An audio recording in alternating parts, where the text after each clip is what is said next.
Today, we're sponsored by Manscaped. Prize your girlfriend and show her how hairless your dick could be. I don't know what that is. I don't know what that is. Presentation matters. Shave your balls and your crack while you're at it. I've been using this so long. It's only about right that we went back into business with Manscaped again. Meet the new face, among other parts, of Manscaped.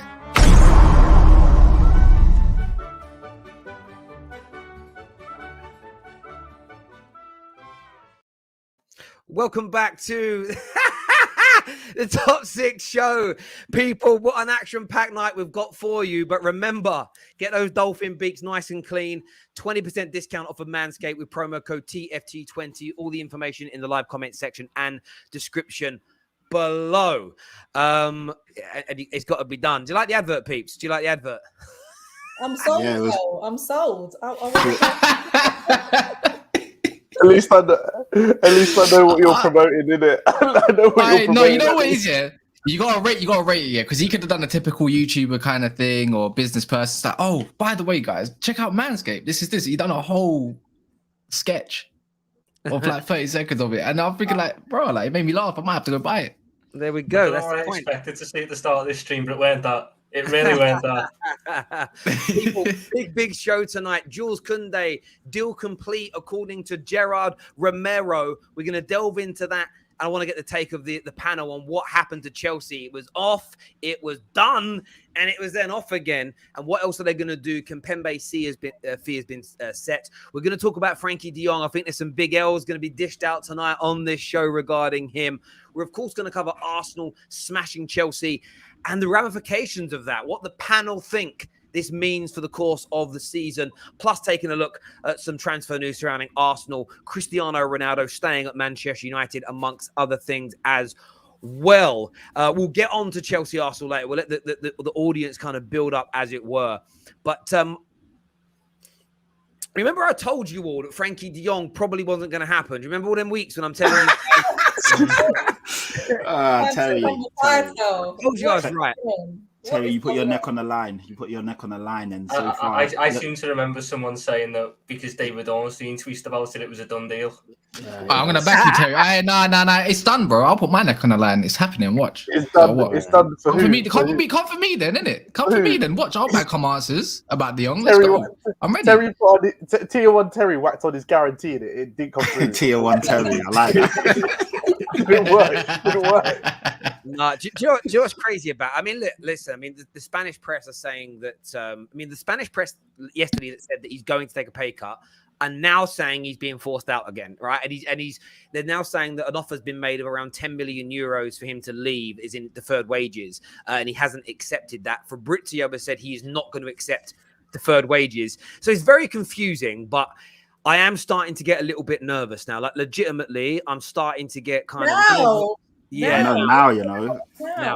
I was nervous for you like 2 weeks ago. I remember you telling me it's definitely done. He's coming, all this and that. I didn't say definitely done. Don't get me on that one. Yeah, I don't know. It just sort of feels like Man United. I've been quite happy with Man United, but the last week it just feels like it's not unraveling. It's the wrong way to look at it, but. You know, we had a poor performance. Like the Melissa Reddy report that's come out today, ripping into the squad is even, worse. Bad fitness. The players lack technical. What is it? He said they lack intelligent understanding of the game. So it's not even about how well they pass the ball. It's they can't think. Like the footballing IQ is low.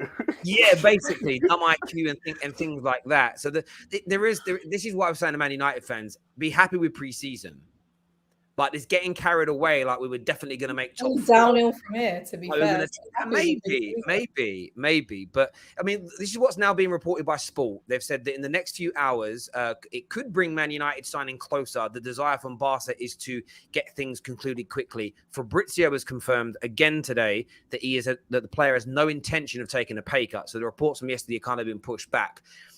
But Man United, if they don't get de Jong, who should they be going for, boys? Like, what else is out there and what's conceivable between 4 or 5 weeks to get it done? What should they do if de Jong is now off?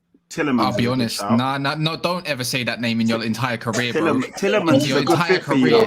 In your entire career, please don't. He's eager to leave. He's prem proven.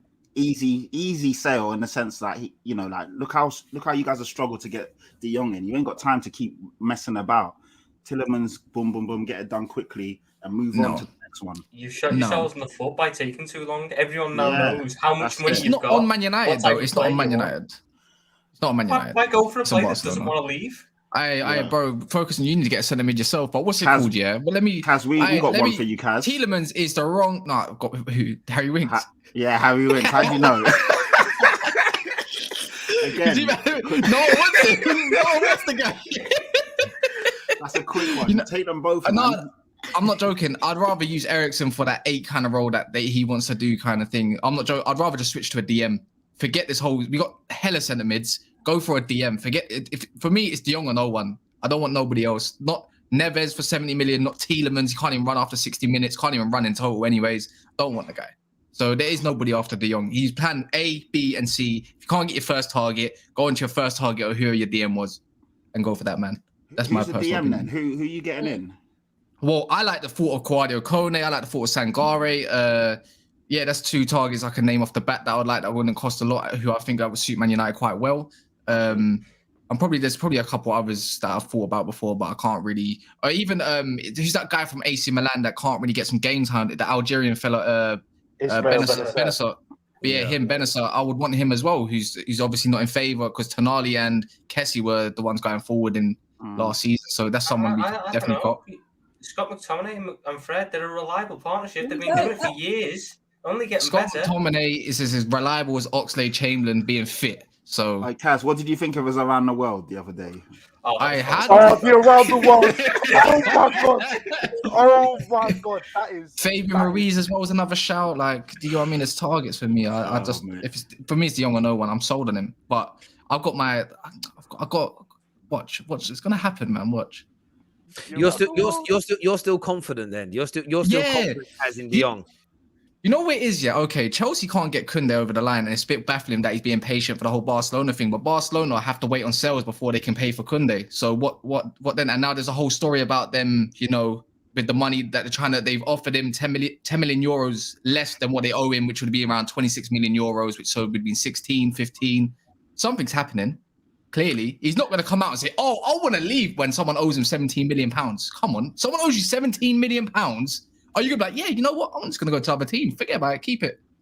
Well, I saw something that they've offered. They've now sold a bit more of their future TV rights, so they got more money to spend. That's true. That is true. But again, a financial report I read from Spain is that even with all the money they've raised, if they don't sell players, they're still going to be on a 3-to-1 ratio in terms of they can't spend as much as the other clubs on their wages. They've still got financial difficulties and problems. So it still exists. And I think for me, I feel better than I did last night. Last night, I was in a bad mood about it. I was frustrating about it. I was kind of like, have we been played? And I was more angry at Ten Hag. And no one really wants to have a go at Ten Hag, but he's the driving force behind this deal. Man United would have walked away, in my opinion, a month or so ago and looked at another target, but he's saying, I'm confident in this. If the man stays and takes a 40%, I worked the money out today, ballpark, based on 3 different reports, how much he's going to be paid between now and the end of his contract if he stays on his normal money. If he takes his 40% wage cut and doesn't get the deferred wages, he's giving up £55 million. If he gives up £55 million to stay at Barca over coming to Man United, no matter how the Man United press want to spin it, that will be such a big L. However, I'm feeling a little bit more confident now because the majority of the British press have kind of come out today again and said, that's all nonsense from sport. There's no sign that he's going to take a major pay cut. It's still the deferred wages that is the biggest reason that this deal has been ridiculous now, isn't it? Though it's just getting a bit ridiculous, this whole situation. Like, come on. Yeah, I mean, it is. Exclusive: Ronaldo travelling back to Manchester today and will hold talks about his Man United future. Unclear if and when the 37-year-old will return to training. Club stance is still not for sale. Plus, expect him to be an important part of the team next season. I mean, he's coming back. because he won't get paid if he don't. It's probably contractual now that he has to kind of be there. We'll see what happens with Ronaldo. But I think the Ronaldo situation coupled with De Jong is making everything look a little bit kind of farcical, and that's what's not a great look for Man United. Smokey here says, Terry and Cass, I've got one big spliff here for Man United's CM. It's pretty good, to be fair. I want to say a big thank you, by the way, to Eri, I think it's Eri Hart, for becoming an official member of the Football Terrace. Thank you very, very much for doing that. By the way, if we hit 1,250 likes on this show, I will give out 10 free memberships live on the air. So get smashing that like and share button. No one can talk about Arsenal after Edu's interview. We'll come on to Arsenal a little bit later. You read my mind. As I said earlier, Barca are panicking. They need to rush through a sale of De Jong to get the money to buy Kounde. They are still hoping Chelsea pull out. Interestingly, what was confirmed to me today by a journalist is that they still haven't registered Lewandowski. Like, he's there, he can play pre-season, but he's not officially a player yet. A few of them are not. So even with the levels. So it's all very strange what's going on. Ray here says... I don't get it about Barcelona. I've been to Barcelona. It's not that nice. What is so attractive? No. Don't put disrespect in the city, bro. It is nice. Barcelona it's a beautiful city. A nice place. But it is not worth you getting lower wages. Chelsea fans are so salty right now. It's unbelievable. West London, isn't it? Oh, wow. Mental. It's West London. Can't believe it. Can I ask you, man, a question, yeah? No, after that. No. I'm just saying, disgusting. It doesn't make sense for De Jong to stay at Barcelona and take a wage cut and not get paid his deferred wages. Doesn't make sense. Barcelona's not that good. It isn't. You're going to Manchester's better. a little bit hurt there, babe. You're Guys, there's two trains of thought to this. You'll get like Colleen's comment, which is, it's wrong. You guys should move on. Rivals want Man United to move on because then it guarantees you don't get him, because there is an L for rival if he arrives because of how good a football player that he is. And according to Xavi, he's brilliant as centre-back as well. So maybe that's what we're buying him for, to replace Maguire. I don't know. Ray here, if De Jong... It's De Jong or nothing for me. A top club gets their targets, but for me, it will happen. No way De Jong takes another pay cut to play third choice centre-back or backup goalkeeper. That's stupid, is what Ray has got to say. Wait, are they playing him centre-back now? Yes, he's been playing centre-back. They're treating him like we asked Tuchel Nelson a couple of years ago. They've been talking about it, like, we think he's really good there. We're kind of looking at him to be in that position. Like, they're laying it on proper fit when it comes to that. But yeah, Man United situation kind of is what it is at the moment. Ronaldo problems, De Jong not quite over the line, and we haven't seen our big new signings even in the shirt yet. So United fans are feeling a little bit flappy. Speaking of another club that might be feeling a little bit flappy today, Chelsea. So obviously, it looks like they're missing out on Jules Kounde, Gerrard Romero, big L for me, by the way, because I was laughing at him the other day, only as banter, because I thought Chelsea had done it. In fact, you guys saw, I put it in the group chat last night. I can't say, I'll tell you guys privately who that journalist was, but he is tier 1. And he said, like, Chelsea thought it was done. Chelsea told the press it was done. Like, I've seen Chelsea fans kicking off a journalist today for saying it was done. No, your club told them. Like, it's your club. Stop. Like, your club told them. Like, your club, like, we got him, people. Woo! Oh, mate. And one of the journalists, like, how his connection to Chelsea, if you guys actually know, I will tell you all behind the scenes. I can't reveal it publicly. His connection to Chelsea, like, it's mad. Like, it's honestly, Christmas is not going to be the same again. I'm telling you, right? But they missed out on Jules Kounde. He's now going. Look, we've been told by Jarrod Romero that the deal is now complete and that he will become a Barcelona player. How big an L is this for you, David? Because you came on the show Friday with me. You were buzzing about this signing. I wasn't. Whoa! Well, let's hold it for a second. I was not like, oh my god, we've got the best centre back in the world. Okay, I was like, he's a good signing. It's annoying because we need a centre back. Well, an additional centre back, but it's not the end of the world because there are still options. There are. You just have to go out and make sure you get them. And when you tell people that you've got them, make sure you've actually got them. That simple. But yeah, it's annoying. Barcelona, for some reason, have this ridiculous pool. I don't know where it comes from. As I said, I've been to Barcelona. Lovely place, but not worth deducting your wages. It's just not. Yeah, I'm just here. I still think we're the third best team, so I'm not too worried about it. But I don't know, man. I don't know. Your pool's looking a bit shaky at the moment. That's two big signings that you've now missed out on to Barcelona, Rafinha and Kounde. You say third best team. Your form from January onwards was atrocious. You got battered by Arsenal in the league 4-2. And obviously, we're going to talk about whatever else is going on. Attack-wise, you're not clicking at the moment. Tuchel looks lost. Back four, back five. I don't know. This whole third best team, I'm not sure, man. I'm genuinely not sure. Yeah, and Azpilicueta wants to leave now, apparently as well. Definitely, he's had enough. He just got spanked by Arsenal. Said, you know what? Yeah. If I'm going to get battered by Arsenal, I'm jumping ship. Don't care. Well, Aspi had already said way before the Arsenal game anyway. So that's got nothing to do with I don't know, man. He's also going to go Barcelona. He wants to go Barcelona. I don't think so. All the players want to go Barcelona, bro. Alonso wants to go Barcelona. Aspi wants to go Barcelona. You're getting hijacked by Barcelona. You know what? You man are a joke, man. Are you lacking in self-awareness, or do I not see a Man United badge right next to you? Like, come on, you can't sit here and be like, you man are a joke, man, bro. Let's see how you. I'm not even gonna lie, yeah. Let me not gonna lie, right? I'll be very confident right now. Currently, I'm very confident that we'd beat Chelsea. Actually, you know what? I'm confident that Everton might get a result against Chelsea. How about that? Wow, Everton? No. It's written in the stars, man. Frank Lampard, that boy, Pat Frank, Everton, Chelsea. They like to perform against Chelsea as well. Yeah, man. I can see it happening. Why not?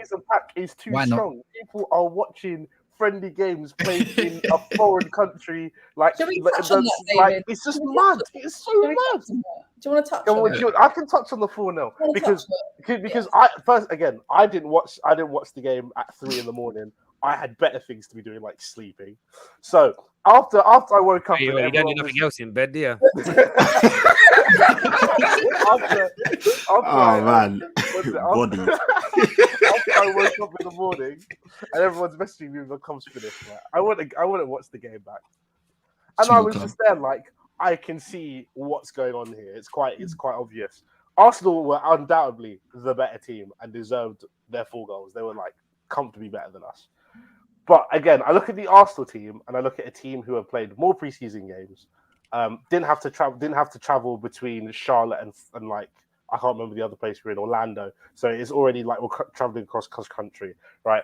And they played their first 11 that they're probably going to play against Palace in the first season in their correct formation and said, we're going to go out and we're really going to put on a performance. That's what I saw from Arsenal. From Chelsea, what I saw is I'm still experiment with my squad. I'm going to play with Chalobah at centre-back in a back 4. I'm going to play with Gallagher and Jorginho as 2 6s, which I don't see really happening during the season. And even though they were better than us, again, quite a lot of the goals are just really stupid mistakes that you wouldn't expect your team to make. But David, when it's like, obviously, let's take a pinch of salt because it's pre-season, okay? Yeah. But considering what Tuchel said, saying, there's a lot, he did mention the travelling, but he says it's only a small part. He's saying there's a lot of players there that don't actually want to still be here. We're 2 weeks out from the beginning of the season. Are you not concerned slightly? We're 2 weeks out from the start of the season, but we're not 2 weeks away from the end of the window. So am I too? I'm not concerned for the open day. No, we got Everton. No offense, Everton. Everton are probably in a bigger mess than we are, visibly. After Everton, we have Spurs, and even though everyone's saying Spurs are to us, they're still Spurs, right? Listen, we have Leeds. And then we have Leeds, who I still think we're better than anyway. I'm not too worried. Your attack cannot score goals. The attack has always been a problem. I just have to hope that I believe that Todd's still going to make quite a few signings. So David, how many games you got left of pre-season? How many games? We got one more. Yeah, so you only got one more game, and then it's basically we're back to reality. And as it stands, you lot are a shambles. You're a big mess. Like, I know it's pre-season, and I know we kind of don't get too carried away, but I watched the game. Funny enough, I wanted to watch Chelsea Arsenal. I was like, I had to watch this game, and yeah, you lot are in a big mess at the moment, man. And it seems Tuchel doesn't know what he's doing. It's you got one game left by now. Tuchel should kind of know the formation and who's playing where. Like you said, Gallagher playing with Jorginho was a bit, you know, a lot of the goals were just because Arsenal were pressing you and on the front foot. You couldn't You handle make that. Granit Xhaka look like a fantastic presser. I know. Xhaka won the ball back like two or three That's times. it. Xhaka's doing volleys over people and just doing like crazy stuff. And I don't know, man. You lot are looking shaky, and that's not even bad. It's just being serious. But it's pre-season. Yeah, but still. It wouldn't be the narrative though if you beat Arsenal. Let's face it. Let's face it. You beat Arsenal 4-0, it would have been a whole different conversation. But with pre-season, like, I just don't care. It's pre-season. Bro, pre-season matters, not the result, bro. Yes, it does. The result doesn't matter. It's the performance that matters. Yeah, to a degree, it does matter. It's the performance matters, bro, to a degree. You need to be seeing some progress in your team, bro. Your performance was shit. Kai Havertz was still hitting nothing. Still not holding accountability. Thiago Silva's getting older and he's looking shaky. To be fair, Chelsea's first 11 is still looking shaky. Alright, bro, he was what was he doing? Anyways, I'm not. Look, your first team. Alright, cool. That we're likely going to be playing anyway. So why are you not beating Charlotte? Regardless, 3 years ago. Charlotte. Anyways, do you guys think? Just to interject quickly, do you think though that like I get the result, like the 4-0 that isn't the be all and the end. I've seen Man United smash teams in pre-season like Real Madrid, and then when they were European champions and then go and be bad. I get that. But the performance wasn't there though. You couldn't even move the ball right. But do you think it was compounded by this Jules Kounde news that, you know, Friday night when Chelsea fans went to bed, that deal? I mean, when you have Matt Law and Ben Jacobs and others talking about how, you know, it's done basically, and then 24 hours later, you're getting beat badly by Arsenal. You've lost out on another player to Barcelona.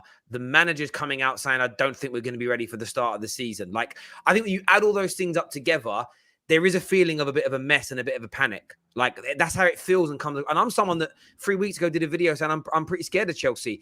And I still am. If they pull off the right signings with this manager and they get everyone kind of working together, it just almost feels like what I thought they'd have over the line by now in terms of business just hasn't materialized. They've been so close to certain deals, the way they've been reported on. And maybe it's the new Chelsea ownership getting a little gun-ho and telling certain media outlets too early that these things does that make sense? Because the way Rafinha was first reported on, it was like deal agreed, players happy, broadly agreed personal terms. And it was sort of like, okay, cool. And then, and Barcelona won't be able to match the offer, and then bang, Barca were back in. It's sort of like the journalists don't make that up. They're being told that by someone, and that someone is a football club. I don't know. Maybe just some of the operations have been a little bit naive, maybe with Todd Bowley and whatever else. Like, I don't know. Maybe that's playing a part. But Chelsea, look, how did you feel about? I want to move on to Arsenal in a little bit, but like when you saw that game, Colleen, the way you sort of went through Chelsea, like that must instill you with a lot of confidence. Yeah, I mean, it's exactly like you said, that it's not the scoreline, but it's the performance, the style of play, the intensity that they're playing with, and especially coming from the trajectory we've come from with Arteta from almost 3 years ago, and then seeing his kind of team, his kind of style develop. Pre-season is always that time for a little bit of experimenting, but also seeing potentially how we're going to start off the season and what's the intention. So as we saw, we've got a few injuries to Tierney and Tomiyasu as per usual. So the experimental part was seeing Ben White as right back. But for us as Arsenal fans, this was amazing to see. We haven't seen this kind of intensity, this kind of commitment to the style of play and how we want to move forward in a long time. And the signs have been there when Arteta first started, but it was still painful watching because it wasn't all of his players. And now he's getting all of his players in. You can kind of see the pieces of the puzzle forming together, and it's now all on him. Yeah, we're definitely going to touch more on Arsenal a little bit later on in the show, people. Make sure like buttons are being smashed. Make sure you're subscribing to the Football Terrace. I want to say we are sponsored today by our friends over at Manscaped. You can see here I've got one of their packs. Now you can get 20% off this. This comes with everything you need, right? Now this is the bad boy. This is the Lawnmower 4.0. I think it's charged. Oh, listen to that bad boy. That's for your old dolphin beak. It is clean. It's straight out of the box. You got your ball deodorant in there. Keeps you nice and fresh. You got your toner in there. Comes with a pair of boxer shorts as well. Plus, when you buy the exclusive package, you also get a weed whacker. This, if you're taking that nose hair out your nose, making you look as fresh as you can be. They also do a lot of other things as well. Stuff for your nails. There's a lovely smelling cologne they've got as well. 20% discount with promo code TFT20. The information is inside our description below. Go and check it out. Go on their website. One of the best places, the best place, the premier place for men's grooming. That is with Manscaped. Now, I want to go to some of these super chats that have come in here. I want to try and keep them as relevant as I can to what's going on. Cameron here says, Jose didn't want Fred. Ollie didn't want Van der Beek. Let's not repeat the mistake of just buying any midfielder because we missed out on Frenkie de Jong. Grow the Ute is what Cameron's got to say. I don't care. Chelsea being renamed Reject FC is what has been said there. I mean, it's happened a few times this summer. Chike says, first, Arsenal fans need to relax about, we are invincible in pre-season because I don't cheer irrelevant runs of results that don't lead to anything. Also, Chelsea are in a slump right now, but also will bounce back soon. Kind of echoing what David has said there. Christiansen, Aspilicueta, Alonso, Rafinha, and Kounde. Barca are about to take half the lineup from Chelsea. Humiliation is what Ricky says. Do you feel humiliated, David? No, I didn't want 3 of those players anyway. Actually, I didn't want 4 of those players anyway. The only one I wanted is Kounde. Rafinha, I said, was too expensive. Alonso and Aspi, I wanted, and Christiansen all season. So it looks like Barca are nicking your Wi-Fi as well, bruv. Like, it's all happening for Chelsea. Pre-season is supposed to regain fitness and momentum to prepare for the season. But the way preseason is being hyped up is insane. Many fan bases are in for an eye-opening experience when the season starts, is what Akash says. Zephyr here says, Chelsea fan, David, in denial. Bro, if you watched the match, you would see why Tuchel was fuming.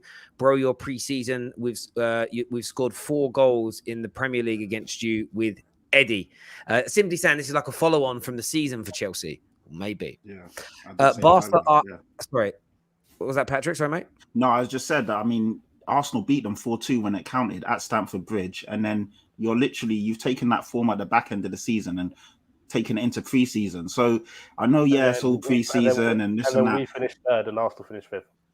Yeah, well, why are we now catching a stray because of... I'm just saying, Arsenal beat... Patrick's statement was Arsenal beat Chelsea when it really mattered. And then they finished 5th and we finished 3rd.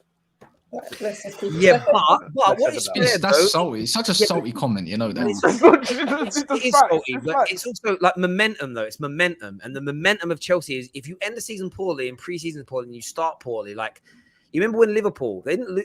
Remember it was like from the March of the season they won the league, where their slump started. It didn't start at the beginning of the next season, and it kind of carried on. What is this guy talking about? Arsenal travelled from Germany to London to Baltimore and to Orlando, is what Dennis said. Fair enough.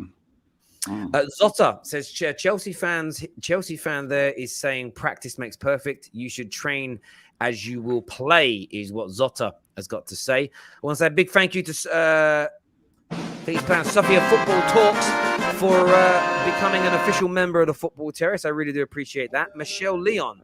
La Liga register players after the transfer window, which is fair. But at the moment, according to the financial experts, they can't register all of them, is what's being said. But thank you for that update. Come on, guys. Arsenal had their starting Premier League squad out there. We haven't had Kante with us. We tried different systems with squad players. We were down 3-0, and we bring on batshit. chill. No one else, though. To be fair, their starting 11 is actually not bad when you think about it. Like, it's actually still good. It's still relatively quite good. They just need attackers. What, if anything, you need to if anything for Chelsea fans, I know I've been a bit shameless on it, right? But Todd Bowley was at that game, right? I think is that correct? He was. I think he was in attendance. What that shows, what Tuchel's showing out there, that they need attackers. Watch them go and get a couple of attackers now. They'll be like, you know what, that was a piece of shit. Let me go grab some. A couple of attackers because I don't know. They need attackers, but I don't know if they can get them because no one wants to buy the attackers that they've got because they're Barcelona will. So they can't. No, Barcelona will. Don't worry. No one wants Pulisic. No one wants Hudson-Odoi. No one. Who else have they got? No, Timo Werner. Chelsea don't even. It's Ziyech I and don't Werner. buy all the Ziyech stuff that Bayern Munich want Werner. Come off it. They just bought the Sadio Mane. And they're going to get their Timo spine Werner. is still good. Their spine. If you put their first 11 in, their midfield, the wing backs, even to an extent, obviously they got Koulibaly, Silva, Chala, but that will still work if they go through at the back. Sterling's obviously not great. Can't play with Werner clearly. Does need something, but they will probably get the job done still. Like, but they need depth. They do need depth, and it is quite worrying. I don't know. Obviously, I'm really sort of something. You can't doubt Chelsea at the end of the day, man. You can't really doubt them. We sat there in January and we were all told it was, it's just the whole carry on from the sanctions stuff with Abramovich and the club's uncertain. That's what sparked the downturn in form. You get top B in, big top B, he's going to change it all up, and you have looked shocked. The results, like you said, they don't matter. I watched my team lose every game in pre-season once and then go on to win the title, but you've looked crap. I've not seen anything like that shows me would instill confidence. Raheem Sterling's just been doing cardio sessions in his cameos. He hasn't been able to get a chance in terms of an attack. There's been no fluidity. Your defence, which was your only strong point. We all knew your attack couldn't score goals anyway. It was never a strong point in your team, but it was bailed out by the fact you had one of the best defences. Your defence now looks ropey. Eduard Mendy's passing it to your opponents every 5 minutes. I've not got much confidence. I really have, unless you've managed to pull off 3 or 4 major signings, which I don't see happening, and rotating it around. I'm really concerned for Chelsea this year. Well, I really. They scored 70 goals. Sorry, guys. Has someone got a phone near their microphone? No, I can hear it as well. I'm getting that like signal. You remember you used to get that in the club when you were younger. The old youngs remember that noise you used to get. Sorry, go on, Kaz. You were saying something, bro. No, I was just you got to remember Chelsea did still score 70 odd goals in the Premier League alone. Like, they scored a lot more than certain other clubs. Scored more than my club. Obviously, I know I know my club is shit in it at the end of the day, but I can have an opinion at the end of the day. And I don't think Chelsea will struggle for goals. Obviously, a lot more this season, I reckon, because they were chipping in from everywhere. But that probably will still happen. Like, we can't doubt Chelsea because Chelsea still. I get it. The defense bailed them out last year. I don't see that happening this year. Yeah, but our starting defense hasn't played with each other yet. Yeah, you got. There's that as well. Is that the same thing? I could also say that Liverpool don't install me with confidence. Like, do you get what I mean? That your club's not doing it either. But that's not me trying to be a deflection on Liverpool at all. It's just saying that. I think the thing is, though, Kat, like, I think you're right, though. The thing is, Liverpool ended the season well, although they didn't win the last 2 games. Well, they won the final game. They didn't win the league or the Champions League because Chelsea ended the season poorly. If Chelsea ended the season on fire and had a bad preseason, I don't think people would care. But it's the fact they weren't playing well in the last 2 months. They're not playing well yet. The manager's panicking. There is a couple of comments I want to go to that have come through. First one from a member says, Terry, what about giving Broja a chance? I mean, it's interesting because it looked like West Ham were going to get him. Maybe. They're very advanced. But then they've gone and got Skamaka. They're very unlikely to sign 2 strikers. Like, has he been given a chance yet in pre-season? Because I've not read or seen or heard anything. He got injured, so they sent him back to the UK. Okay, so he hasn't even kicked the ball yet. I mean, maybe he's, giving him a chance will be key. A new tweet, by the way, people, from Fabrizio Romano. He says Barcelona's feelings again in the same direction, that Kounde is considered close. He wants to move. Chelsea are already exploring other options as the deal with Sevilla stalling since last week. Barcelona official bid expected soon, as personal terms are already agreed. So, and there's a few reports from Spanish outlets that Chelsea have officially walked away from the Jules Kounde deal after telling their press on Friday that they believed the deal was done and only formalities were left to come, which is crazy. The other player they're linked with, though, in defense, and we're going to go back to some more of the super chats in a minute. Kimpembe, there's now talk the price has kind of been set at around 50 to 60 million. Is that the level of player they've now got to go after? Have they got to make like a signature signing now? I mean, they don't want to end up with like Webster or Maguire or someone of that level. Like, do Chelsea have to go out and make a big statement now with a different player, or what are we saying, boys and girls? They just need a player that works. If Nathan Ake is the only one that works, go out and buy Nathan Ake. You don't need the big names now. You just need someone who Thomas Tuchel trusts and he believes will perform well in this system. You're not in a situation where you need these names now. You just need players that he can rely on. Kimpembe did play under Tuchel, no? Played quite well under Tuchel, if I remember correctly. I thought there's another name in there that no one's thrown out. Gvardiol from Leipzig. I reckon he's left-footed, would suit the system. Plays back 3 as well. He said he wants to stay at Leipzig though. Gvardiol ain't going anywhere this year, so yeah, but money he's talks though, man. He's at Leipzig. There's going to be a release clause in there somewhere. That's just how somewhere. Leipzig operate. Gonçalo Inácio as well from Sporting Lisbon. He's quite young, hungry, left-footed, massive. He plays in a back three as well. That's another good option. Like there are options. We'll get this. We've got Nat Phillips. Do you want Nat Phillips? Just ignore his pre-season form. Do you want Nat Phillips? He got his Champions League football once. What about Williams? Is it Williams? Oh no, we've loaned them out. We've loaned them out. Oh yeah, he's not an option. God forbid. Like if it really comes to it, just go get like a Kanji from Dortmund or something. He's like 20 mil. Like it's not. They're like I feel like centre back is quite a not easy to like find replacements for, but you can. There's defo quality around that you can step up, and especially because we play a back three and that's so easy, shouldn't be a problem to like just slot somebody in there. So it's not the end of the world. Are you not worried, David? Like, real talk. I'm genuinely. I'm not worried. No, you're not worried. I feel like because I feel like the biggest thing is because I'm not on Twitter. I don't see all the like meltdowns after every game. And you've not been watching pre-season by the sound of it. I barely watch pre-season anyway. So like, I'm really not that bothered. I'm really not. Like, but maybe you're out of touch with what's going on then, because you not watch the games and you're not seeing what's going on because you lot. No, don't but I feel like the average football fan makes bad decisions and doesn't have the greatest. Are you not the average football fan? No, I don't think I am. Personally. I think all I'm saying is that I sat here. Mr. Privilege. You know what? They might need this Everton loss open day. They might need this Everton loss. They might need this Salomon Rondon masterclass. I sat here a year ago and said not to sign somebody for 100 mil. Nobody wanted to listen to me. Everyone said David doesn't know anything about football, blah blah blah. And then he's now back at Inter Milan. So yeah, I don't think for now I'm not worried. We have the rest of the transfer window. If by the end of the transfer window we've only signed Koulibaly and Sterling, then my opinion will change. But I think my opinions are based on we are making more signings. PSG are about to sign the lad Nordi. Nordi, I'll call him. It's easy, his first name.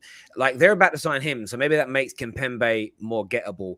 But you put on an interesting point there, Tom. Like if they lose to Everton opening day of the season, and the mood's like this, you know what it's like.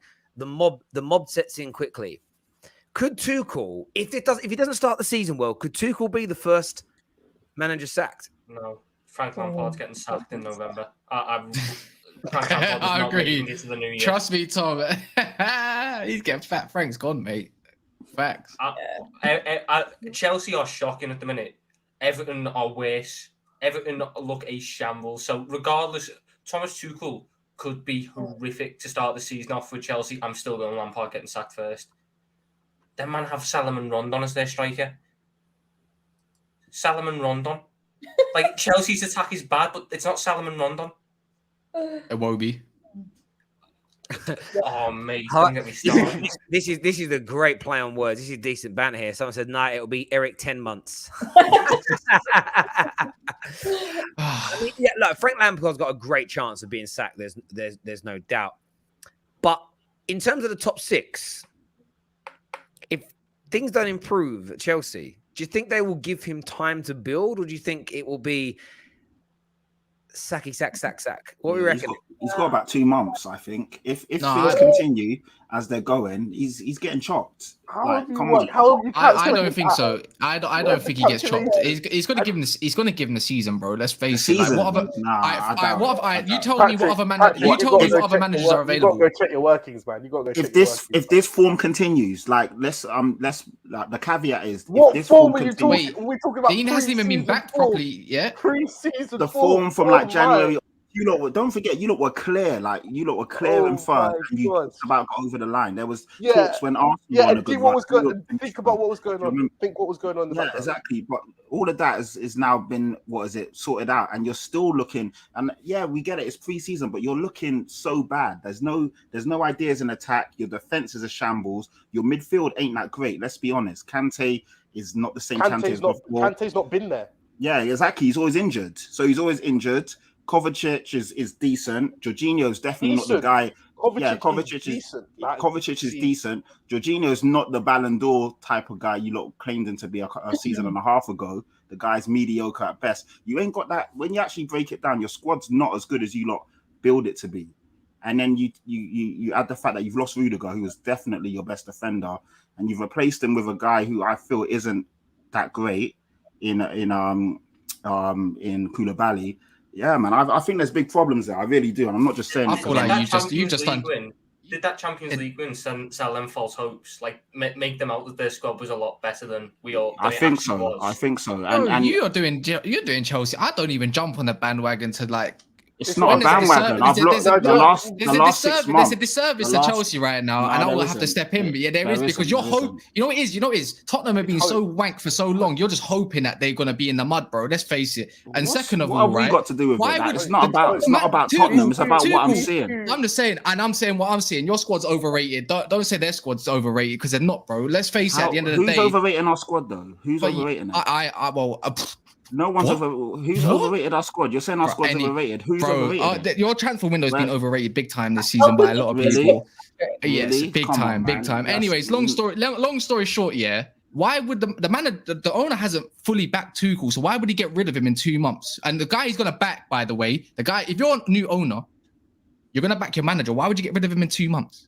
Makes no sense. So that's what you just said there. Completely gone. Who's available? Listen to what you're saying. They're not getting in the players that they're after, yeah? So that's one thing. Secondly, if this continues and their form continues from the back end of last season into the new season, then he would get sacked. Replace him with? There's managers out there. They're always who? There's managers out there. Mid-season, by the way, mid-season. If a manager's not performing, what are you gonna? Huh? Give me 3 names. I don't need to give you 3 names. Why not? And if the manager's mid-season, who'd be available? Why not? He'll get sacked. Think of it though, mid-season. He's not untouchable. Like, I don't understand this logic. Replaced by who? There's managers out there. Why do I need to give you a list? Go one at a time. It's like the same way you're saying, like, oh yeah, Koulibaly's a bad replacement. I asked you how much Serie A football have you watched? I guarantee not a lot. David, just play devil's advocate here. Like, he's only going to be facing the sack if you are atrocious and you're not winning games and the players aren't working hard and it's falling apart. Like, we saw what happened last season to Man United staying on to Oli too long. Like, I'm not suggesting Tuchel's going to be there. I'm someone that's saying, listen, Tuchel, you guys look a bit of a mess right now, but I ain't writing Chelsea off. You can't write Chelsea off. They've still got a very good squad. They've got a world-class manager, and they are going to buy more players. Like, it's going to happen. I understand where the frustration comes in, though. There's a comment here that says Tuchel should go for Anthony, is what House of I can't pronounce that word is saying. Interesting one. That could happen. Terry knows that sound because he went clubbing in the Middle Ages. Yeah, I did with your mum. Good girl she was. What we're saying here, this comment here says, hi, Terry. This is the beautiful brown lady I was talking about. Go in the middle. You're absolutely stunning. Well, that's what he said, not me. I'll just call you Colleen. But like, it's one of them ones. I mean, what kind of name is that as well? Yeah, see, I didn't do you know what it is? See, I never get caught out by those things. Whenever I see a complicated word like that, my dyslexic brain just says this person here because it can't read it. Now that you've said it, I've realized I'm not going to say it. Chelsea is scary if they pull off their signing. If they pull all signings in the world. Well, if United signed Prime Maradona, they would win the Prem. If my nan had Will, she would be a bike, Terry. You watched this morning. You're a Gino De Campo fan. That's interesting. I like Gino De Campo. As a Milan fan, I will happily let go of him for 35 million. But for Man United, Rabiot, as he's a better player and a better fit, or maybe go for Indeed. Indeed, he's not good enough for Man United. He can't pass a ball. I said Rabiot, bro. The guy's basically the defensive version of Morata. Like, he just gets hot from one club to another. Have you not seen his agent as well? Whoever he's dealt with, I think his mum runs his thing as well. Like, if I'm correct. Listen, you can tell his mum. You know them horrible soccer mums. You know the mums at football who just they moan at other kids. They, why didn't my son get man of the match? I bet that's her. You know, I bet she was. It was with the Euros. She's known as it was him with the Euros. His mum was going off at all the other players' parents when they were missing penalties. Tell Kylian Mbappe's dad to sort his son's ego out. Yeah, it's all bad. You can't have someone like that at your football club. The fact that Sterling is considered Chelsea's best attacker is music to my ears. Those attackers must be really crap. Last season, it was Mason Mid, is what's been said there. But the registration time is why Barca have to sell De Jong. If he doesn't lower his wages, if wages are higher, they may not be able to register. Exactly. Listen, and this is why Man United still have hope in getting De Jong. But if De Jong takes that pay cut, honestly, I don't think I can show my face for a little while. It's going to be crazy. It's going to be crazy. This super chat says, funny how an incompetent manager like Oli got 400 million to spend, which he wasted. But now that we have a top-class coach, he's expected to get the best out of the crap leftovers by spending minimum. Thoughts, United lads? No, your manager is here to get the best out of what you've got at the time being, and if you can see progress in that, then great. Like every manager, even Tuchel with this band of players, he needs to get the best out of them as much as possible, no matter the situation. And obviously Conte got the best out of Spurs players, even though they're in the mud. Do you get what I mean? So I agree. They have to get the best out of them. They can only push you so far though. There's an element of truth. I get it, but also that means there's 400 million pounds worth of talent there. And top class, and it's going to take time. I'd rather not rush, and you can tell already the way Ten Hag's been talking to the reports now coming out about how unhappy he's with the squad is what I want from my manager. I don't want my manager saying these players are crap in press conferences. Do you get what I mean? I want him saying, "Oh, look, the great bunch." Behind the scenes, though, telling the board these guys have got to go. You've got to do it that way around. That's how the top managers do it. It's as simple as that. But the good super chat. Should have kept Marina and Czech for this window. Well, maybe, just maybe that will be the telling point. Tell if you get Baines or tapping Tobes on, then you're the man. Cool. Thank you very much, my guy. Terry, please talk about the overhyped Tottenham is getting. They are going to be the worst of the top six, is what Alex has got to say. Oh, what a joke. What a joke. Worst of the top six. We will comfortably finish in the top four, Alex. Wow. Comfortably. Some confidence there. Wow, look at this. This is a great comment. So, someone get Patrick a red nose and some long red shoes. Someone get Jimmy some better banter. Come on, man. Some dead banter. Oh, he's made you buy it as well, man. Even worse. Jimmy, you might as well give another $2. Give another $2, man. You made him buy it. A lot of managers available after the World Cup is what Brandon's got to say. Yeah. Terry, how are you missing my super chat? You're lucky I just got paid off my credit card. I haven't missed it. I said I'm going to save it for when we move on to Arsenal. There's no point bringing Arsenal up when we're talking Chelsea. It messes the flow of the show up. And we like a nice steady flow on the terrace. Nice, just like me, smooth, silky. You're very lucky though. You're very lucky though, Terry. You would have been in very much deep trouble, man. You'd have been in deep trouble. He's lucky he just paid off his credit card, mate. Be aware. Saying. Smoky settings. It's all good, my guy. And now the smoothness with the hairline, it's even better. Do you know what I mean? It's all good. Koulibaly is a great defender. Napoli aren't a good team, but he is world class. Post World Cup, there will be good managers if Tuchel is sacked. Southgate's available. Yeah, Southgate in the bridge. He's played five at the back before. He's played five at the back before. He's played back in for Frank Lampard. When Frank Lampard gets sacked, back in for him maybe might be available. I'd rather Frank Lampard the More Nab Conte if you want. Oh, he might leave anyways. Never know how it goes. Conte would leave Tottenham to go back to Chelsea 100%. 1000%. New management, look, new ownership and everything, and they want a new project going on. You know what? I back it. I back it 100%. The way I look at it is this: if you're dating Jodie Marsh, but Michelle Keegan says you want to go out for a drink, you're like, "See you later, Jodie." You're off. Jodie Marsh, give us more respect than that. Jodie Marsh. Right. You can have Katie Price then, but you're nothing compared. That's even worse. Mateos here says it seems Chelsea are recruiting players based on individual attributes, not system-based players. The reason they haven't won the league since 2017. It's getting on a little bit for Chelsea, like in terms of league challenging, no doubt. Yeah. Nah, not gonna lie. Oh, that's about Colleen. Yeah. I love how this guy's the longest thing I've seen on YouTube. He's paying in US dollars. You're either a London or abroad, or you're doing that London twang, bruv. I like it. Top Boy has a lot to answer for.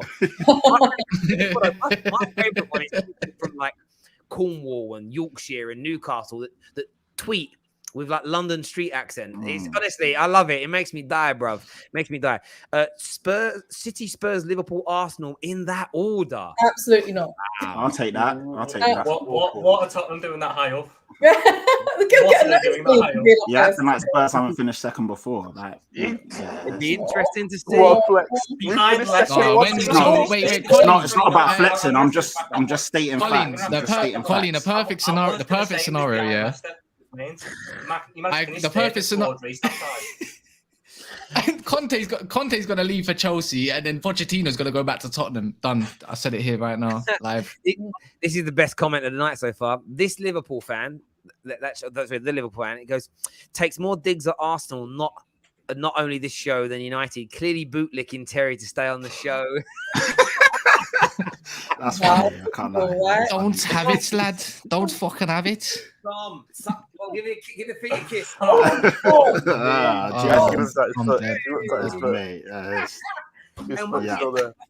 Absolutely vile, lad. Jesus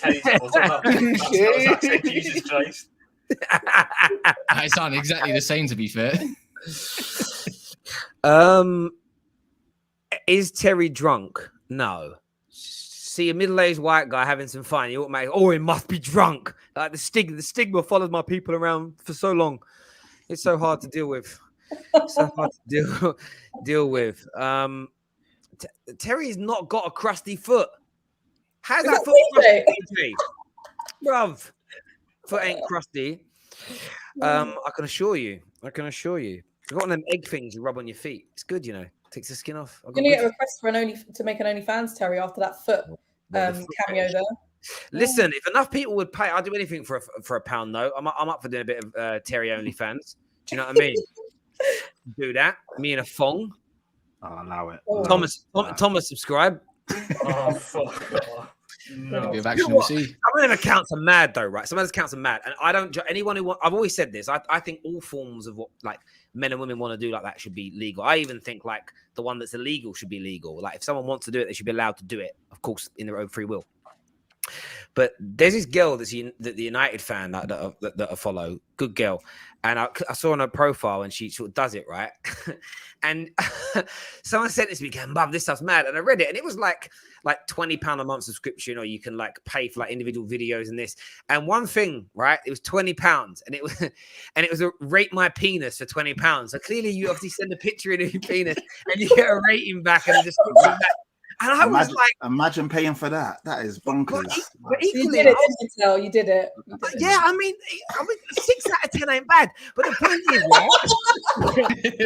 right? I take it. I hadn't manscaped though, but after I manscaped, ladies and gentlemen, I got a 9.5 out of 10. So if you want 9.5 out of 10, get your manscaped now. Wow, what a plug! I was wondering where that was going. That was some in the description. I mean, you might want to get Paul Scholes to give him a little email for the foot thing. Get him to sponsor the foot. You know what I mean? He's into that. Man United fan as well. There you go. I know they would do it. Foot fetish, but yeah, no. Honestly, I died when I saw it. I was like, I didn't know people did this. But fair play, like, each to their own. And if you can make money off it, fair enough. Listen, there we go. What's your super chat here say? City, Spurs, Liverpool, United, Chelsea, West Ham, Newcastle, Arsenal in that. Arsenal not that far down. Wayne, me and you are gonna have a troubled relationship. See, why is Spurs that high again? Stop it. Why is Spurs second again? Because they've made 7 signings. That's why. It's literally because they've made loads of signings. I'm not saying anything. I just let the people talk. I do love how Fraser Forster's been turned into like the 6th signing. No one gets it. It's so shameless. But you couldn't do the 6th sense thing, the 6th Jed thing. You wouldn't be the 6th sense thing. You wouldn't be able to have done it.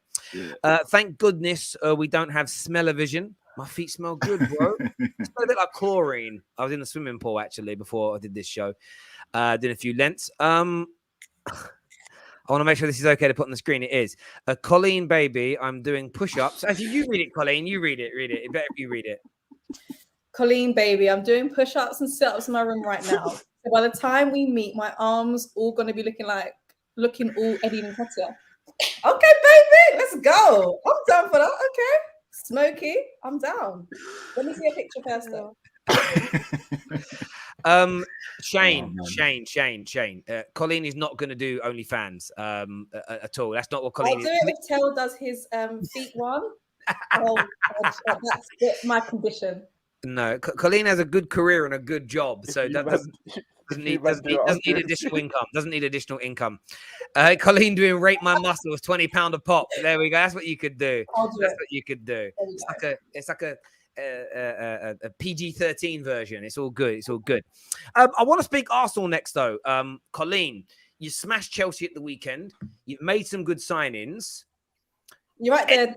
You're right there, mate. Sorry. Edu's impressed you. Edu's impressed you. Like, talk to me about what Edu said today. So, I mean, for anyone who hasn't seen it, Edu's kind of done a bit of a press tour around a lot of the outlets, Sky and several others, talking about the Kroenkes' investment, their kind of plan and strategy. And from an Arsenal perspective, if we just take it back a couple of years, the Kroenkes only, and someone could correct me, I'm pretty sure it was 2017 when they got full ownership of Arsenal. Prior to that, we were in this kind of weird period where we had then no one really wanted to invest a lot in Arsenal so we can make these kind of signings that you're seeing now over the past 5 years.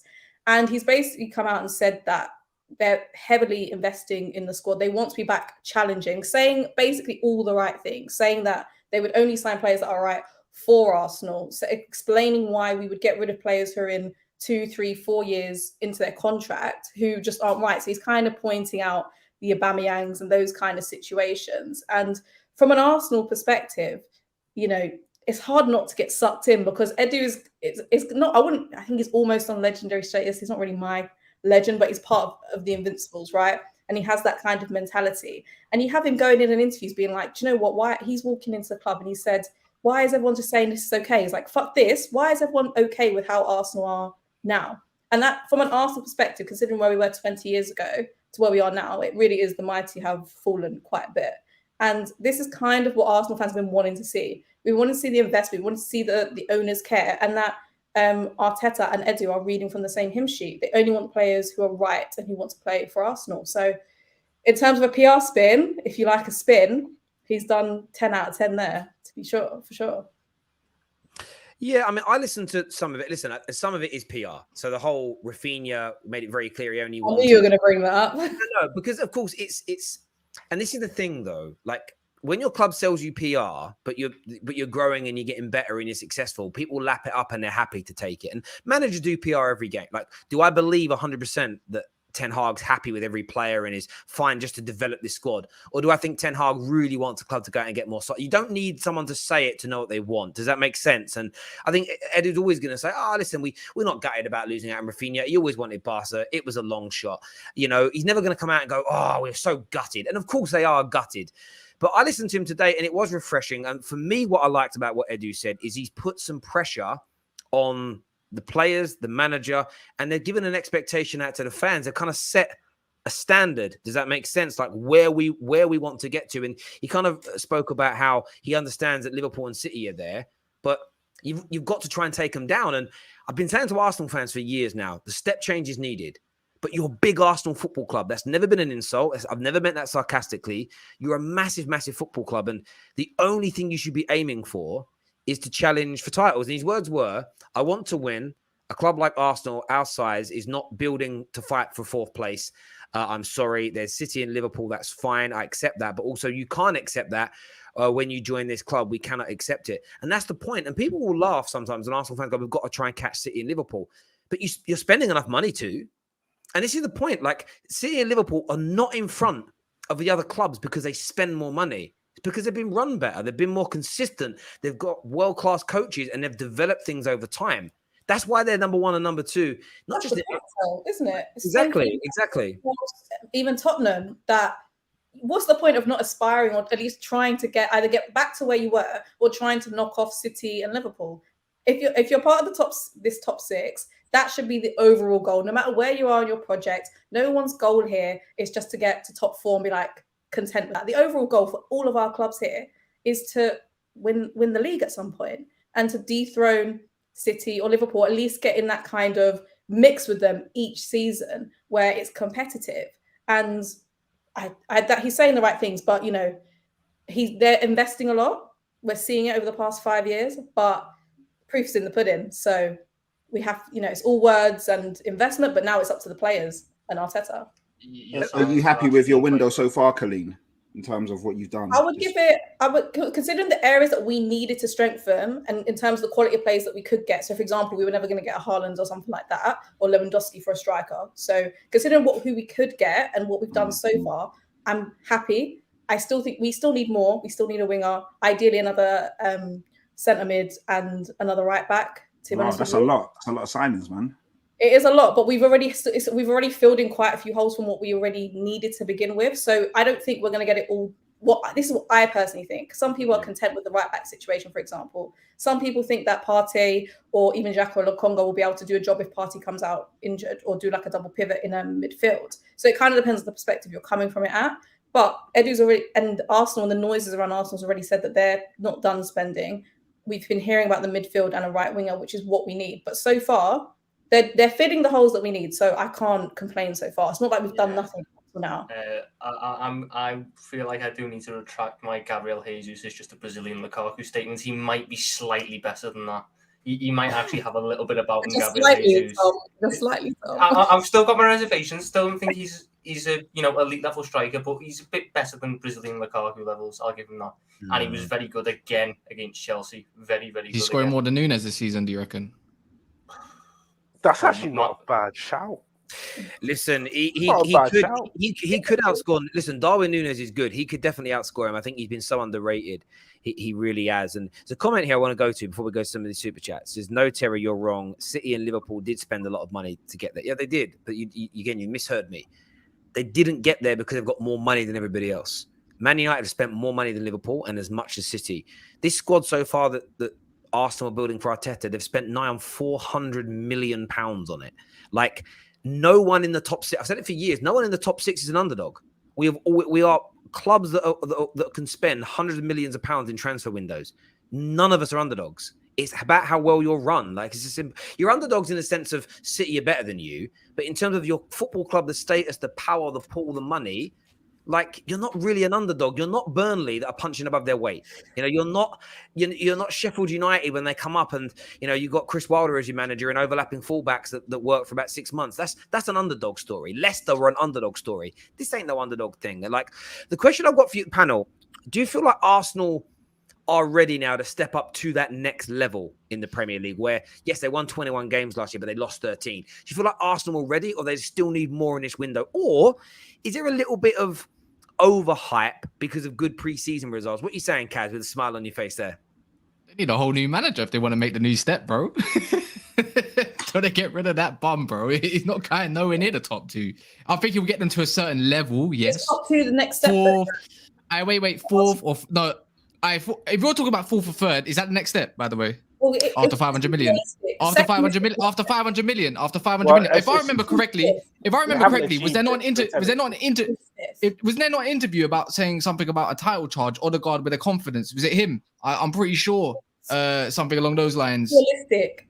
For me personally, the next step, I cannot expect the next step to be second from where we've just come from. That's not realistic. I even said the back end of last season, the realistic next step is to get back into Champions League football via the league and then solidify it again next season. I don't think second is from where we are now is the next step. As much as I would like it to be, I don't think that's realistic. Oh yeah, okay. If you're talking about 4th or 3rd, that is the next step, I suppose. So it is quite realistic. I'll give you that much. To be fair, I'm not gonna be a donut about it. But then again, it's like, is he gonna get that? Is he gonna get that time if he does finish 4th or 3rd? Would they think it's enough? No, we've invested 500, maybe even more million into your squad of what you want to do. Is that enough to be 4th or 3rd? That's not a trophy. I feel like Arsenal need a trophy next season, big time as well. And to be fair, he's won an FA Cup. He's won an FA Cup. So good on Arteta on that note. He might prove me wrong. He might not be a bum. He might come into his it's fruit, like obviously his fruits in it. Obviously might show. So it might happen. You know, I'll literally be the first one to say, you know what, everything I've said about Arteta, you know what, I'm wrong. Like he's not a bum in it. Like at the end of the day, and it was just shameless banter. But I don't really rate him just yet, and I feel like he needs a trophy and third or fourth place. Definitely, as much as Spurs as well, they need a trophy and they need to show that they can challenge a little bit more. I'd say, but Conte's not even second season, it's his first full season, so you got to give him a little bit of credit. But they need a trophy as well. This is the thing. I think they can get to if third or fourth is the next step. I think they can get there this season. I don't think they will because I think Arteta will put a lot more focus on the Europa League because they've got a major chance of winning that, and that will be a big thing for them to win. Big thing for the club, so I could very well see them focusing on the back end of the season on Europa League, maybe getting a few more starters in the Europa League teams than they were doing originally. I think it depends. I think they'll make it. Well, it depends where you are in the league. The season that United won the Europa with Jose, because we were on the outside of the top four race, he put all those. We ended up having a really bad end to the season because he put all the eggs in that Europa League basket. But if Arsenal was sitting third, like mid-season, clear by 5, 6, 7 points, like they'll prioritize the league because like you're there, aren't you? Like knockout football is so unpredictable. A great comment here from Daly says, if Arsenal win the league, have they bought it? $500 million. It's funny, actually. Well, no comment from me. Gooners can't take banter. Italian managers destroy Klopp. Conte is the winner. He's at Tottenham. Let's preface this with he's at Tottenham. You need to behave a bit. Like you didn't beat us last season, did you? You're Spurs. We went to White Hart Lane. Hold on. We went to White Hart Lane with Tyler Morton. We went to White Hart Lane with Tyler Morton, James Liverpool. You've got a squad. You couldn't beat Tyler Morton. Tyler Morton. Yeah, but you didn't beat us. You didn't beat us. I don't understand why you're talking like all this. Oh yeah, you lot are crap. You this and that. You didn't beat us last year, and in both games we should have won. To be fair. So you just need to chill out a bit. That's all I'm saying. Just chill a bit. Are we forgetting about the White Hart Lane game? Yeah, that we should have won. Exactly, but you didn't win. Yeah, that's what I'm saying. So was a shocker. Like all this it's only Spurs. Just chill a bit. You bottled that game. You bottled that. You should have won that game. You bottled that game. You bottled that game. You lot are the favorite. How can you lot are the favorites? You should allegedly you're meant to smash us in every game. So how could we bottle it? That don't make no sense. Look at the midfield. That don't make no sense. Look at the midfield. Please look at the midfield. The narrative is 1 minute we're crap and it's only Spurs. The next minute is we bottled it. Which one is it? Like it doesn't make sense. Like what you're saying doesn't add up. You are Spurs, but you bottled that game against us last year. You bottled that game against us. That don't make sense, bro. How does it not make sense? Back onto Arsenal, gents. Back onto Arsenal. Kaz annoys me when he focuses on the manager, man. I used to play for Millwall youth team. All teams have similar coaching setups and training schemes. It's mainly about players improving. You know what's funny about that? I actually played. How old are you? I used to play in Millwall Academy since from the ages of 10 to 17. So let me know who your manager was and see how much credit I'm going to give you because I know all of them. So let's see who it is. What I say about it, if managers aren't that important, then why do we idolize Fergie and Wenger and Pep? Like we saying that Pep and David Moyes are the same thing then? Like based on this super chat's logic, that can't be right. The manager's got to make a bigger difference than that. It definitely does. Arsenal have the worst manager in the top 6 and probably the 5th best squad. So I don't know how they make top 4. That's just my opinion. You know what, Terry? Sorry, Kaz. Just to go back to what Colleen and Terry were saying. For me, I think the next step for Arsenal is to get back into the Champions League, whether that's through the league or through the Europa. For me, they have to be back in the Champions League next year with the money and the investment. And they've done well in terms of the signings. It's definitely Arteta's team now. He's got rid of all the bad eggs. This is definitely his team. You've added some good quality to it. So if you don't get top 4, go and win the Europa because they're definitely one of the favourites in that. And just be back in Champions League football next year. And to be fair, if you win Europa and you get a major European, trophy or honours, and you're back in the Champions League, for me, that's even better. No, I think a lot of Gooners will agree with you. No, Colleen, August 2018. 2017, 2018, around that time. Yeah, we don't need to split us now, but thank you for the super chat, my guy. Thank you. Wait, she's an Arsenal fan. Lads, I found her with a little ring. Make sure it's platinum and at least one carat, brother. United fans should not get carried away with preseason performances, since these are the same players have wonderful abilities to ghost midway through the season and start leaking stuff when things go wrong. I think most Man United fans have done that. Like, we just enjoyed some of the games and some of the moments. I don't think any Man United fans are getting legitimately. I'm certainly not getting carried away. I've not seen Kaz get carried away. We know what's coming. It's going to be a tough season still. Spurs are high because of Conte. He will smash Klopp. Funny how Liverpool hold second place so dearly. Have shame. That's what he's saying there. Liverpool taking some shots tonight. Not an Arsenal fan, but they have spent 335 million since Arteta has taken over and chopped the wage bill down to save 150 million in wages over that time. It's crunch time. Context needs to be applied to that. They did give Aubameyang 350 grand a week just to give him away for free later on. Like, as much as you can praise them for cutting down the wage bill, they did also bring it up themselves. So, like, context does need to be recently, like the past year, I'd say it's been fantastic, but they have made a lot of mistakes in the past 5 years overall. Like, when was the last time they sold a striker for any money? Yeah, our outgoings are not the best. But Edu sees his words is it's an investment in terms of if they feel like a player is problematic, or if they're on a certain wage structure and they feel like they can't sell him, they will happily either terminate or let him go for free. Yeah, but if you invest in something and get no money back, it's a bad investment. Well, football investment's hard though, isn't it? Because you did get something back from Aubameyang because he did score goals. You know, without Aubameyang, they didn't win the FA Cup, and so there was not all return in football is monetary, but it's the one thing that I remember Dean Jones talking about last summer was Arsenal were going on this kind of approach in the window where they also, a lot of Arsenal signings, the majority have sell-on value. A lot of their academy players that they're giving new contracts to have sell-on value. So there's almost this case of if 2 or 3 of these players become world-class, but the team doesn't quite make it and the players want to leave, you're going to generate big money. You can then reinvest it. Equally, they've got sell-on value. You may not get quite what you put into some of these players, but you'll get something back. Like the business model is very smart that they're going with. Just got to try and yield them results. Tom Little, I understand the smugness. Liverpool have been consistent second-place winners. You're in for a big mind blow next year with Antonio Conte. This man's putting a lot of faith in Eric Dyer. Why are you singling out Eric Dyer? Like, come on. You are not replacing Eric Dyer. Eric Dyer is just an English lover. I've had an Eric Dyer at my club for 5 years. I know what it's like. He gives you a good 6 months every couple of years, and you're like, oh, is he finally turning the corner? That's a bit random. Of all the players, Eric Dyer, I don't know why you're talking about him. Of all the players, you man were bigging him up, saying he should be part of the England squads. Yeah, he's been better than Connor Cody and Harry Maguire. Come on, like, we all know that. We can all see that. But for you to single him out of all the players you got, that's a bit shameless. Like, you know what you're doing. Do you want me to single out Pierre-Emile Højbjerg? He's not great. Well, again, there's a lot better players than those 3. You name them. Got Lloris in goal. And you got Mendy. What's Mendy ain't that great. Better than Lloris. Mendy ain't that great. Lloris fell off a cliff, bro. Mendy ain't that great. You can't be talking about goalkeepers. You got Mendy and that other guy that costs what 80, 70 million, and he can't even get a game. You can't be talking about goalkeepers. You've got Lloris in goal, like and Lloris. I'll take Lloris over Mendy. I'll tell you that. And that's a bad opinion. That's a bad opinion. It's a bad opinion. Mendy ain't great, boy. You can say it, but like, can you goalkeepers? Your goalkeepers are mediocre. They're medium. As a comment here from KJ, he says Patrick with an Egal performance today. Egal's a goat. I'll give you that. Egal's a goat.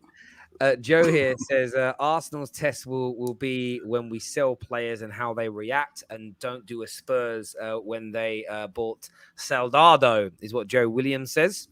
Good point. Conte leaving next season, so enjoy it for now, Spursy.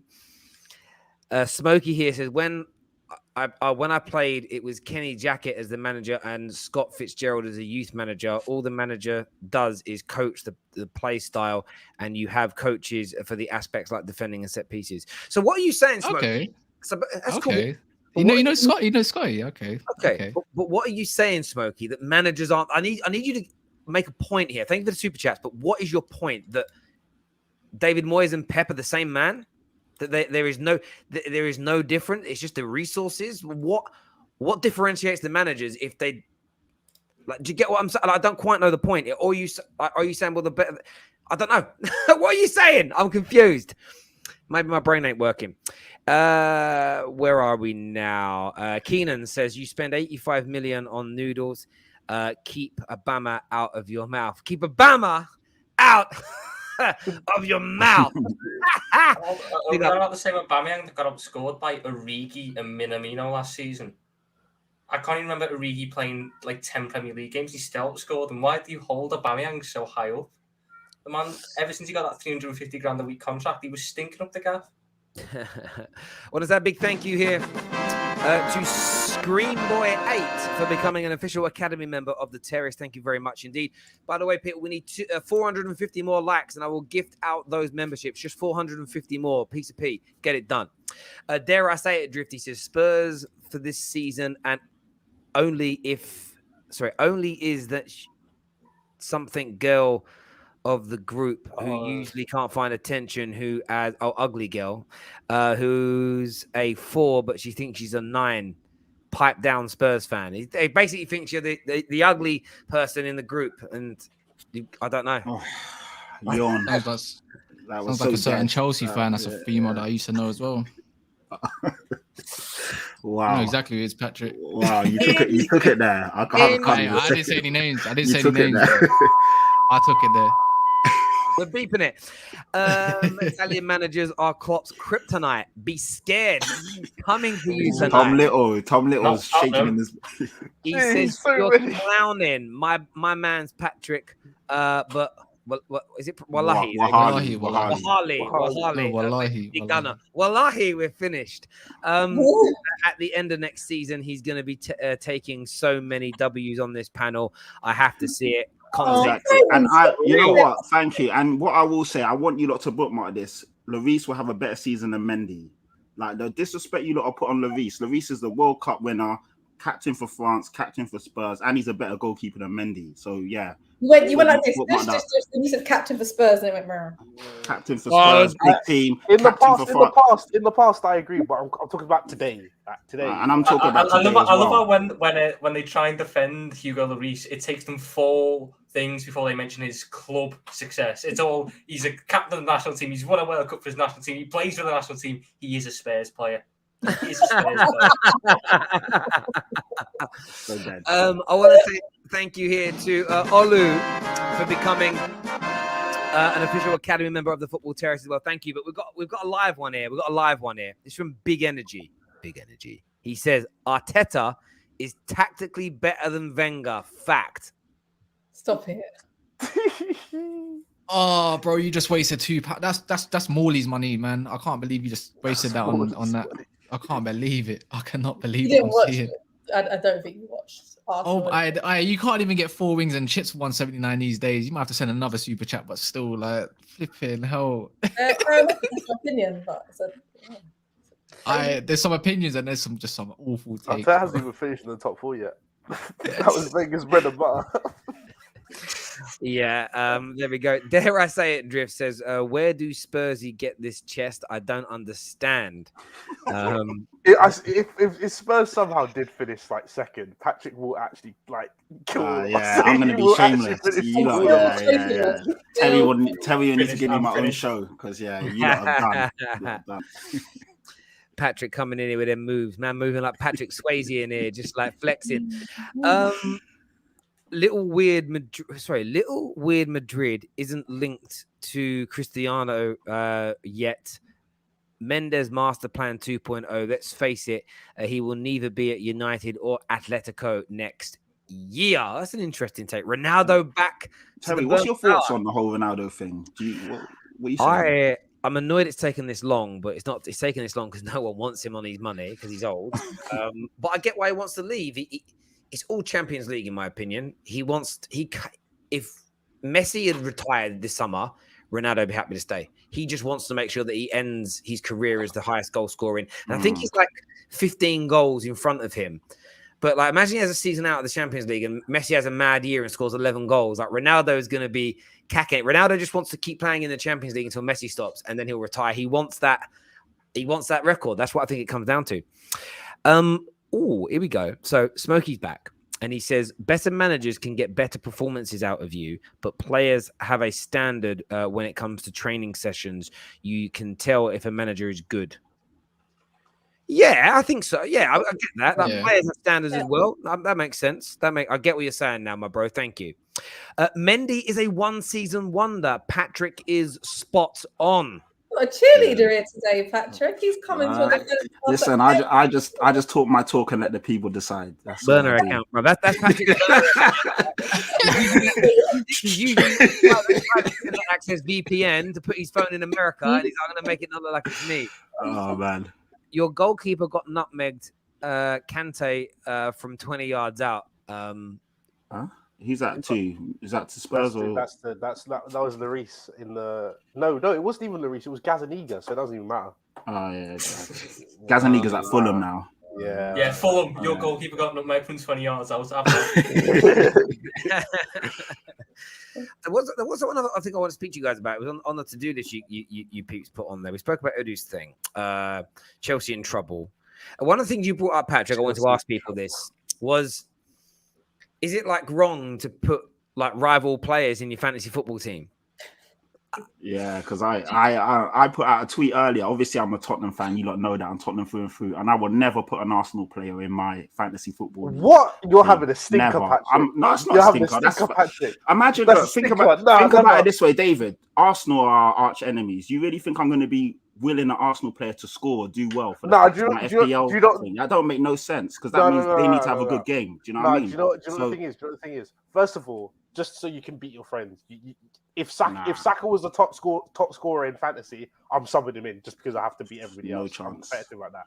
But it's like if like when Liverpool were just on form of like winning every game, that it just became like you just knew they were going to win. I hate Liverpool, but I had to sit there and be like, you know what? Yeah, but they're not your direct. I'm talking about your actual rivals, like Tottenham, Arsenal, Everton, Liverpool. Do you know what I mean?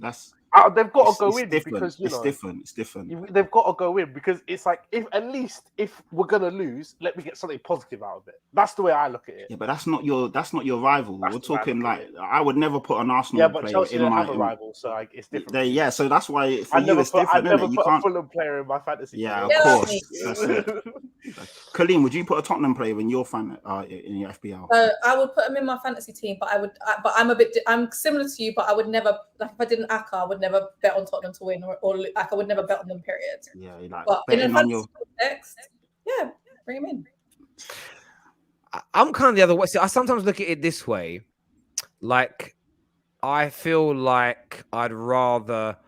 There's a silver lining. Like if you bet on your rival to win, and they win, at least you win some money. You're disappointed, but you win some money. But fantasy football, I'm a bit like that. I find it so hard to play because I don't want. You find yourself conflicted. You kind of, I need Mo Salah to score today because I need those goals. It's very hard. But if you want to win, though, you've got to be able to do it. Klopp's comments, Terry. I don't know what his comments are, bruv. What did he say? He said that it looks like Manchester City are going to win the Premier League title. He basically, if you want me to paraphrase, City are going to win the title, and without Liverpool, City have won the last 5 titles in a row in England, which is crazy for English football. It's him trying to, in my opinion anyway, it's him trying to play mind games and try and downplay or almost trying to make it seem that like Liverpool are the saviours of English football. Otherwise, we would have just been another Bundesliga for the past 6 years without us winning that one title. Like, the worst part is people take it seriously. We know Jurgen Klopp is a liar. That man told me Oxlade-Chamberlain has a dynamic you can't buy on the market and then didn't let him touch the pitch post-February. He's been trying to tell me this summer that Tyler Morton is going to be our 8 for the future and is now loaning him out. He tried to tell me that Nat Phillips will get minutes and be our 5th choice centre-back. Just to look, that man, you don't trust that man. He just waffles for the cameras. He says what he needs to say. He says all this stuff to keep squad morale high. Does he believe... The only part that I truly think he believes is that City are favourites of this title because the logic dictates that. But I don't think he buys into that whole without us, English football was muddied. No chance for English football. It would have just been another Bundesliga. Like, it just doesn't make sense. Like, it is what it is. It's more so Liverpool fans getting annoyed at his comments for writing us off. He hasn't wrote us off. He hasn't. They've won it. Honestly, I do despair for the sort of younger generations of football fans where I think politics has done it to us. I know politicians lie, right? And I know some of them wind us up, but we live in this world now where it's like we want to every interview, every moment, and like Piers Morgan was like a master at doing this. Every interview, they're trying to get you. Like there aren't sensible interviews. You saw when the guy that runs the unions here in England, when the train people were striking, and every interview he did, someone was trying to catch him out and make him say the wrong thing. And that's how life began. It's like they listen to a press conference. It's like, right, everything he says, I'm going to take literally into the nth degree. And he needs to say what I want him to say, otherwise I'm going to be annoyed. Cool, I get I haven't heard what Klopp said, but it makes a lot of sense. Like, you always say these things. Like, people think Ten Hag's serious about, oh yeah, I think Maguire's a great player. He's achieved great things. He's just saying nice stuff. Like, do you know what I mean? Like, wait for the actions. If he's picking him when he's crap, then moan. But he ain't going to do that, I don't think. But we'll see. United have signed Warwick Davis at centre-back. You didn't need to write Lissandro. Have you guys seen that meme? Probably. Oh, my word. I'm going to go and find it. The one of Lissandro hopping out the car, but it's not. No, better. I don't say anything because you know what it is. I'll put it on later. Wenger was washed tactically after 2014. Yes.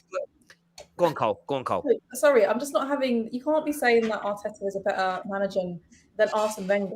And can we just take a second to just appreciate Arsene Wenger in entirety when he came into the Premier League, all that he did, not just for Arsenal, but for football generally. Arteta's not even made the top 4.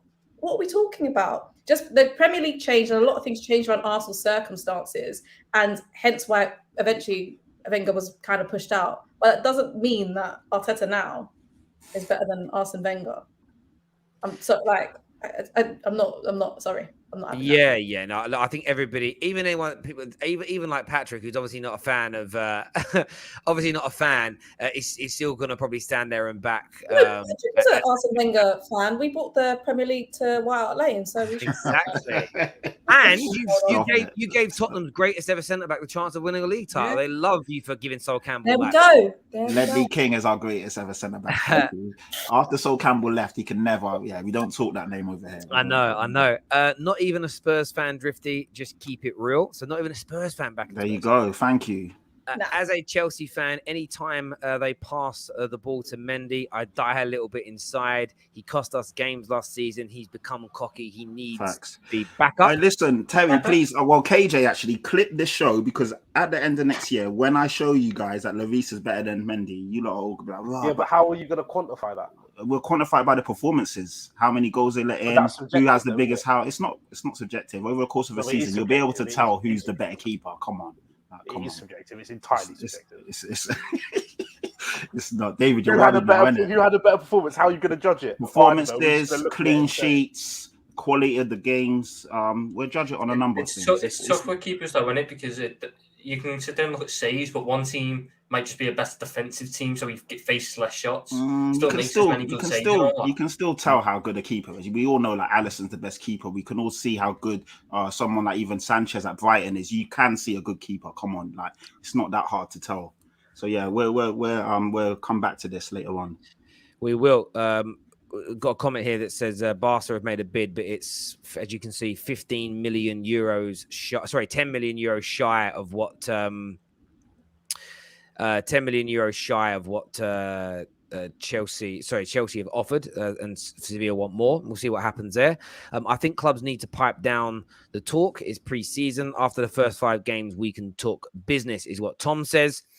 Matthias here says, context for the Paul fan, your club is nothing but an overrated serial contender. So Arsenal fan. Hold on. Is that an Arsenal fan trying to chat to me? I agree. You might have. Hold on. Arsenal haven't scored a goal against Liverpool in 2 years. They haven't scored a goal. Not won a game. They haven't scored a goal. It doesn't matter though. Why are you coming for the guy, bro? Why are you coming for the guy's team, bro? He's allowed to have an opinion regardless of if he's a fan of Arsenal or not. It's true though. Your club is an overrated serial contender, bro. That's all you man are. Arsenal fan call me a contender. Like it's true though. Top 4. Yeah, but who cares? Why he's allowed that opinion? I agree with it as well. It's true. What have you not done? If he's allowed that opinion on my club, I'm allowed that opinion on his club. Yeah, but you didn't respond. Yeah, I know that. But you didn't respond to his point. What do you want me to say? We're not. We've won a league. We've won a Champions League. We've won them all. So to be serial contenders, we've never won it. Can you get it out, Tommy? Little Tommy.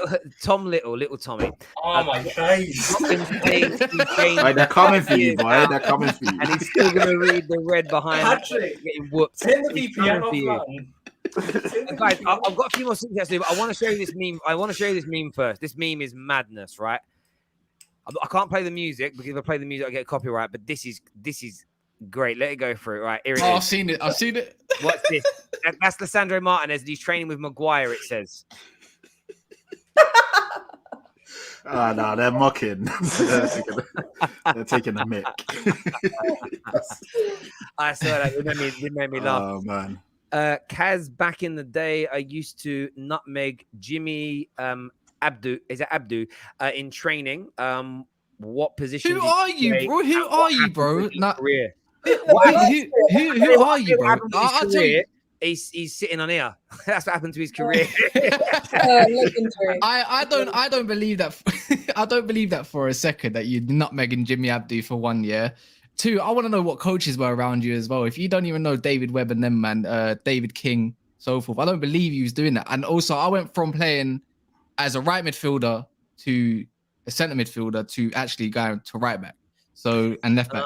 So that was what happened to my career. Moving down the pitch, that's not a good sign. Nah, I'm not going to say I was the best baller in the world, but I'm very good at football. I'd like to admit. But I just found my feet more when I was doing the defensive side of work, and I can control the game from there. But what happened in my career? My attitude stunk. That's it. I can say my attitude was absolutely shit. And after I got released before the pro contract, that was it. That was literally it. Attitude. I went AWOL. Yeah, I'm not joking. You get dropped if you got shit attitude. They'll go talk to your mum and your dad. They can't sort you out. That's it. Get a letter, let you go. Sorry, mate. Yeah, no, listen, it's one of them things. It's the people like this is what I think. That's why like some YouTubers, they hate the whole this guy's professional, this guy works hard, this guy's got a great attitude. I think it's because they got released from academies for like bad attitude, and I still think it's like I think it resonates with some people. Like it's still like painful for them. Not saying that's you, by the way. My career went something like this. So striker, winger, midfielder, centre back, right back, linesman. That's how my career went. That's where I used to win Club Man of the Year because one season I turned up for every game, rain, sleet, and shine. And I came on for 1 5-minute sub appearance when we were 6-0 up. And then we were 6-0 up after 50 minutes. They still didn't bring me on. I was gone. I was finished. My front three are Son, Haaland, Kane, Salah. That's 4, bruv. 4. Sorry. Salah doesn't get into my fantasy football team. I get who's he talking to? Who's he? Oh, he's a City fan. In general, Okay, cool. Wenger never got big Kroenke money like Arteta since Kroenke got full ownership after he left. Yep, that's true. Spurs need to win some trophies before the great keeper can be discussed. Pat Jennings was a great Spurs keeper and Arsenal keeper who won trophies. Man like Pat, big Pat. 2022 clean sheets. Edison 20, Allison 20, Lloris 16. It's pretty good.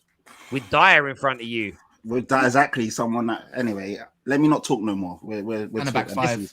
Back 5 tax.